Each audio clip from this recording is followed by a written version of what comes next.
Bismillahirrahmanirrahim. Assalamualaikum warahmatullahi wabarakatuh. Waalaikumsalam warahmatullahi wabarakatuh. Alhamdulillah wassalatu wassalamu ala Rasulillah wa la haula wa la quwwata illa billah. Yang sama-sama kita hormati Wakil Ketua DPD RI, senior kita, sesepuh kita Bapak Tamsil Gendrung. Alhamdulillah rumah beliau bersedia ditempati untuk acara buka bersama ini. Kita doakan rumahnya menjadi berkah. Amin. Walaupun rumah jabatan selama di jabat berkah, nanti kalau pindah berkahnya dibawa juga. Amin, amin, amin. Kemudian kita sama-sama hormati Presiden PPMI, Ustadz Daeng. Amin, amin, amin, amin. Saya ingat ya, ini memang kabar baik ya buat teman-teman ya. Ini salah seorang yang vokal di LKS Tripartit ya. Jadi saya sangat terbantu dengan masukan-masukannya dari Daeng. Bahkan sampai keluar dalil. Nah, kalau keluar dalil itu yang lain jadi diam ya. Keluar dalil, hadis atau Al-Quran itu yang betul ya. Ya, luar biasa. Jadi kami dari Kementerian Ketenagakerjaan dalam rapat-rapat kita banyak mendapatkan masukan. Terima kasih dari ini ya. Ini tentu juga aspirasi dari teman-teman semua. Kemudian juga tadi banyak ya presiden ya. Presiden apa lagi tadi? Presiden 1, presiden 2, presiden 3 ya semua lah ya. Semua dari tamu yang hadir yang mungkin tidak bisa saya sebutkan satu persatu. Pertama sekali tentu kita mengucapkan alhamdulillah, syukur kepada Allah. Sore hari ini saya bisa bersilaturahmi dengan para pejuang. Ya, kalau kata staf ahli saya Pak Indra, pejuang konstitusi. Tadi juga disebutkan ya, yang berkumpul kemudian berserikat menyampaikan pendapat itu dilindungi oleh konstitusi.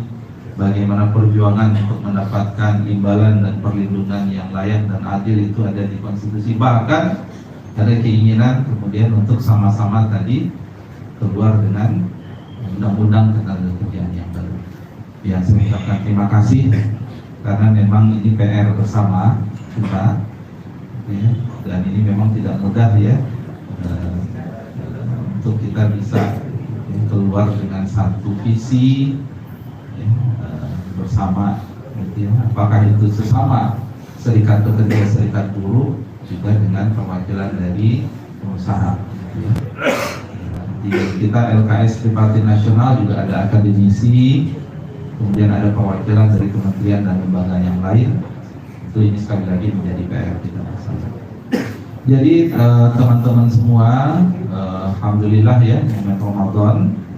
Jadinya kita duduk di sini sama-sama bertemunya tidak di lapangan, gitu ya. Ya, saya tidak harus naik mobil komando, gitu ya. Jadi di sini dengan suasana kekeluargaan yang luar biasa. Dan sekali lagi saya ucapkan terima kasih. Yang pertama terkait dengan Sritex, rasanya sih tadi udah ada press conference Pak Tamsil, ya. Jadi rasanya itu udah cukup, ya. Jelas apa yang disampaikan oleh kurator, saya nggak perlu mengulang lagi. Kemudian yang kedua terkait dengan PR kita ke depan. Jadi kami memang sangat sadar bahwa yang kita harus bangun itu adalah semangat bersama dulu. Semangat bersama antara serikat buruh dan pengusaha. Bahwa kita itu sebenarnya yang kita perjuangkan itu sama. Bahwa kita berbicara tentang kesejahteraan buruh dan kita berbicara tentang bangkitnya, meningkatnya daya saing industri kita. Jadi menyamakan frekuensi ini yang penting. Jadi satu dengan yang lain itu bukan, saya sering sampaikan, bukan zero sum game, gitu ya. saya menang Anda kalah atau Anda menang saya kalah, tapi melihat ini sebagai satu hal, kesempatan kita untuk duduk bersama mencari solusi yang terbaik, karena ketika industri itu kemudian memiliki daya saing produktivitas yang tinggi, membawa kesejahteraan, buruh pekerja yang sejahtera, maka dia juga kemudian bisa fokus dalam meningkatkan kinerja dari industri atau perusahaan. Jadi dia bukan sesuatu yang terpisah. Pemahaman terhadap tujuan bersama ini dulu yang mungkin harus senantiasa kita gaungkan. Jadi semuanya itu harus selesai dengan semangat kekeluargaan, semangat kita untuk melihat kita ini mau kemana itu bersama-sama dan seterusnya. Dan memang banyak PR-nya, dalam hal upah minimum, memaknai KHL, kebutuhan hidup layak itu seperti apa, kemudian bagaimana kita memahami. Kalau yang lain itu lebih mudah, karena itu kalau bicara terkait dengan outsourcing, TKA, terkait dengan pesangon, apalagi Pak Indra PKWT dan seterusnya, itu harusnya lebih mudah. Tapi memang ada beberapa konsep yang sangat mendasar yang ini akan butuh diskusi cukup panjang. Tapi saya yakin kalau semangat kita itu adalah semangat kebersamaan, itu bisa selesai. Dan saya dengar tadi ada tim yang mengkaji. Alhamdulillah, kami siap mendengar, walaupun nanti sebenarnya ini adalah inisiatif dari DPR sebenarnya. Kita siap support, Tentu DPR juga akan melakukan sebuah proses penyusunan legislasi, kemudian secara konten nanti kita masuk. Dan ini adalah teman-teman menjadi legacy kita. Saya membayangkan kalau ini tuntas, anggaplah tahun depan, dan ini menjadi sesuatu dengan cara Pak Tamsin mengatakan tadi dengan filosofis atau semangat yang baru, semangat yang kita sering sampaikan, hubungan industrial yang harmonis, hubungan industrial Pancasila, maka saya membayangkan ini akan dahsyat. Dan inilah yang akan membawa ketenangan buat kita, menjadi sebuah kebaikan buat kita, dan itu yang akan kemudian kita wariskan kepada generasi-generasi sesudah. Jadi ini masih muda-muda semua ya. Muda 60 tahun ke atas. Ada 60. Alhamdulillah. Jadi ada isu besar itu sebenarnya. Saya juga melihat kalau wacana-wacana ketika kemudian pengusaha lebih banyak berbicara terkait tentang bagaimana hanya meningkatkan perusahaan, kemudian mencari profit sebesar-besarnya, kemudian di satu sisi yang lain pekerja juga nggak mau tahu, yang penting naik sekian-sekian, ini nggak akan pernah selesai.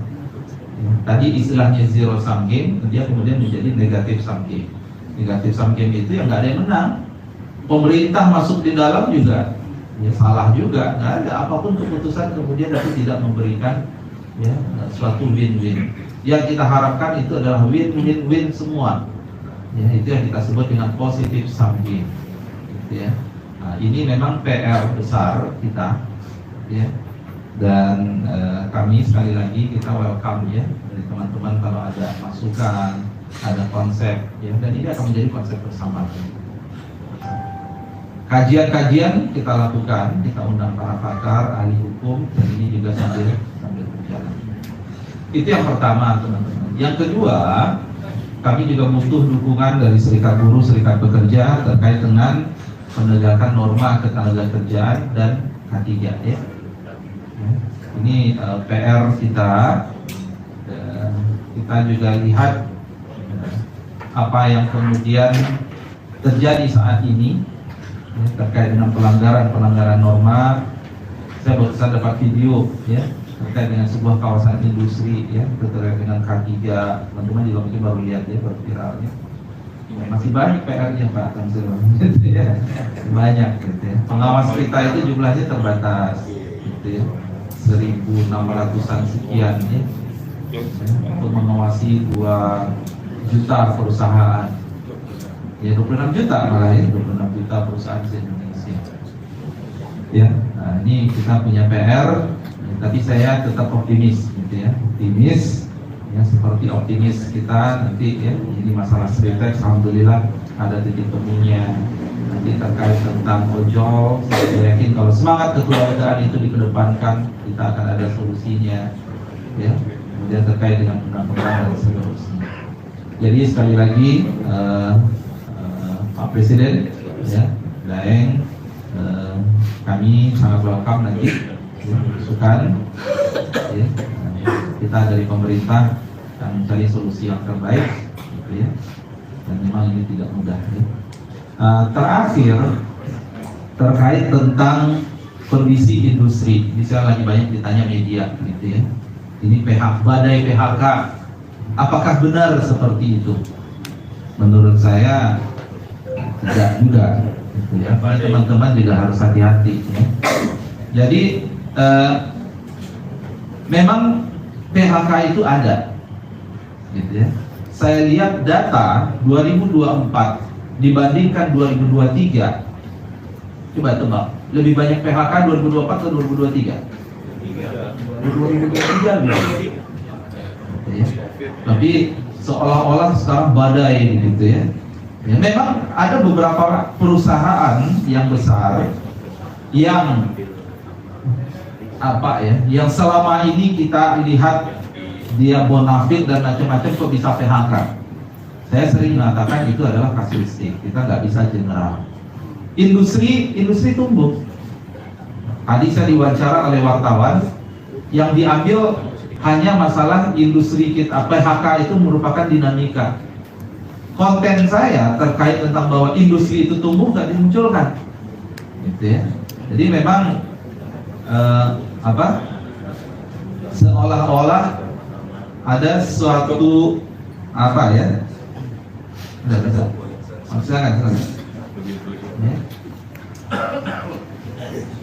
Jadi kalau banyak beritanya itu banyak PHK, memang itu membentuk persepsi.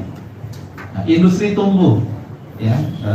Data terkait dengan tekstil memang turun 10% dalam 15 tahun terakhir. Tapi industri pakaian jadi itu naik 30%. Ya. Kemudian juga kemarin kita pendataan daerah sekitar Solo, gitu ya. Itu ada 10.000 pekerja, 10.000 lapangan kerja, lowongan kerja. Dan kami sudah melakukan pendataan yang sama.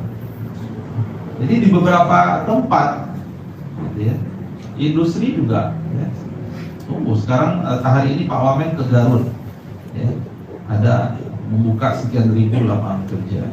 Di Subang ada sekian ribu. Kita juga akan mereview, melihat lagi kawasan ekonomi, kawasan pertumbuhan dan seterusnya.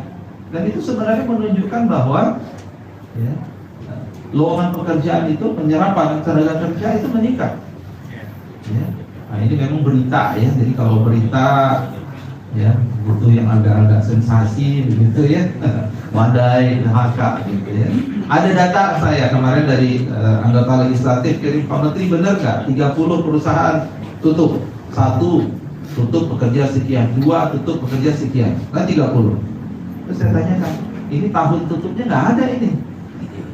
Jadi kesannya ditutupnya sekarang semua begitu. Data perusahaan yang anggota saya Pak tahun 2022 masih dimasukin. Betul kan?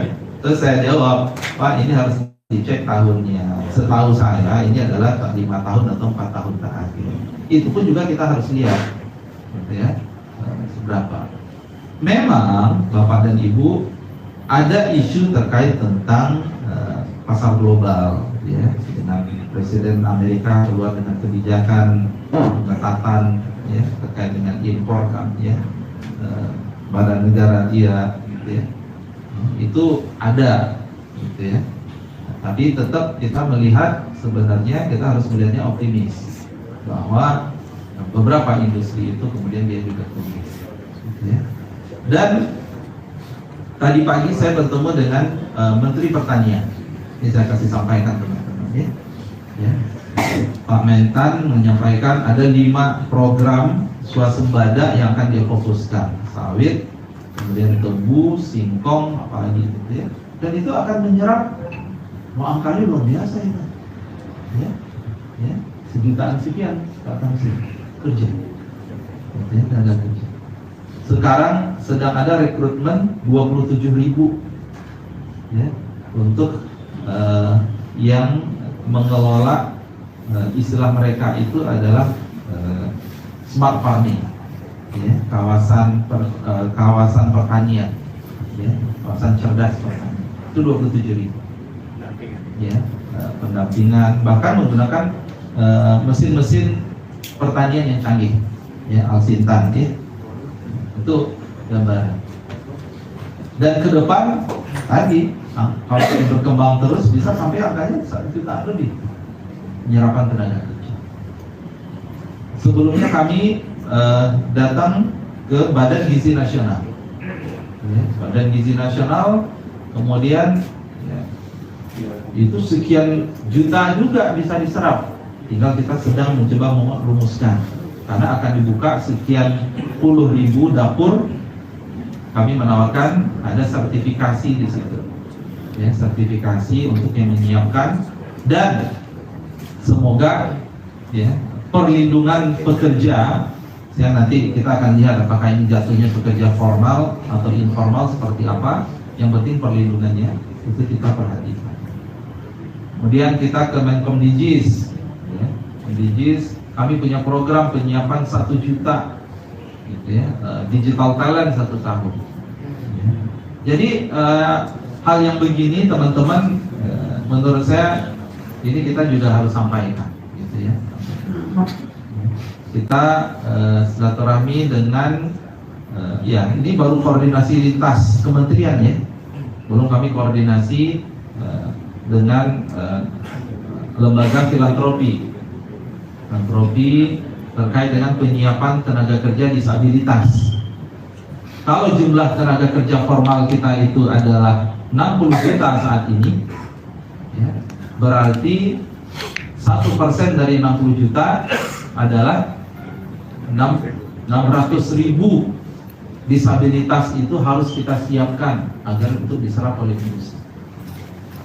600.000, ya, itu tinggal kita latih, ya, dan seterusnya. Itu banyak yang siap untuk kemudian bekerja sama. Jadi sekali lagi teman-teman, belum lagi nanti program-program mega proyek dari Pak Presiden ketika sudah masuk tahun ini ditarget ada sekitar 25 sampai 35 mega proyek terkait dengan hilirisasi dan seterusnya. Walaupun itu mungkin nanti akan butuh waktu, tapi itu akan menyerap sangat banyak sekali. Inilah tugas kami, menyiapkan tenaga kerja untuk itu. Walaupun saya juga, kalau udah PHK yang disalahkan Kementerian Tenaga Kerja, nggak tahu juga itu Pak, apa hubungannya begitu ya. Kemudian lapangan kerja nggak ada, yang disalahkan Kementerian Tenaga Kerja juga, gitu ya. Nah ini konsekuensi kami yang berada di hilir, gitu ya. Hilir, karena ini adalah sebuah kerja kami bersama di Kabinet Merah Putih, dan sekali lagi ini tentu dari dukungan teman-teman semua. Kita semangatnya cuma satu, ya, kita untuk kemajuan bangsa. Kita punya PR Indonesia Emas 2045 yang kita wujudkan, target 80%, ya. Sekarang baru 20%, proporsi mereka yang berada di middle class itu harus tumbuh sampai 80%. Makasih, sampaikan sekali lagi, ini itu dari saya. Billahi taufiq wal hidayah. Assalamualaikum warahmatullahi wabarakatuh.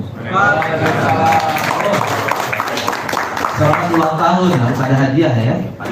Patut ya. Iya, harus ada hadiah.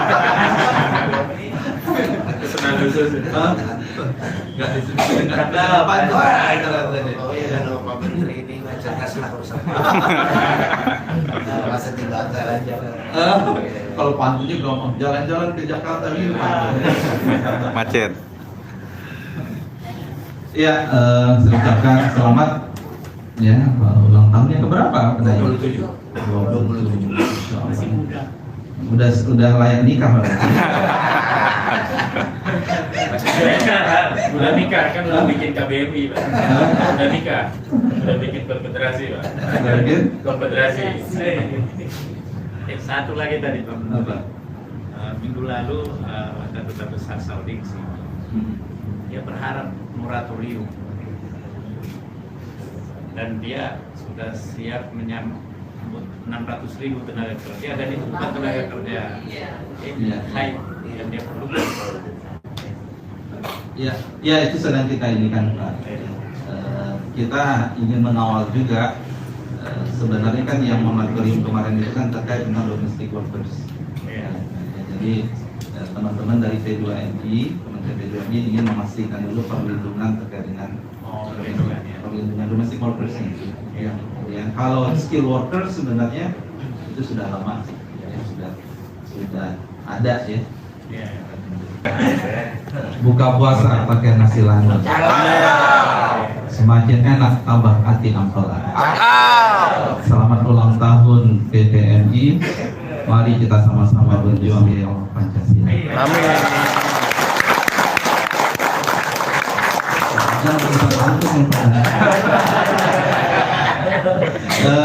Sri Teks clear ya. Tadi sudah ada konferensi pers.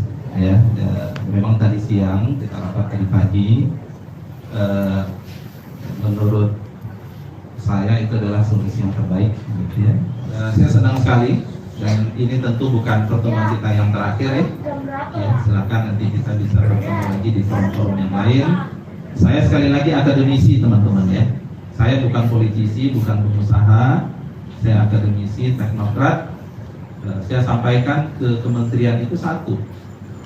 Saya mau menerima amanah menjadi Menteri Tenaga Kerja sebagai suatu amanah buat saya. Ya, teman-teman yang bekerja di situ saya sampaikan.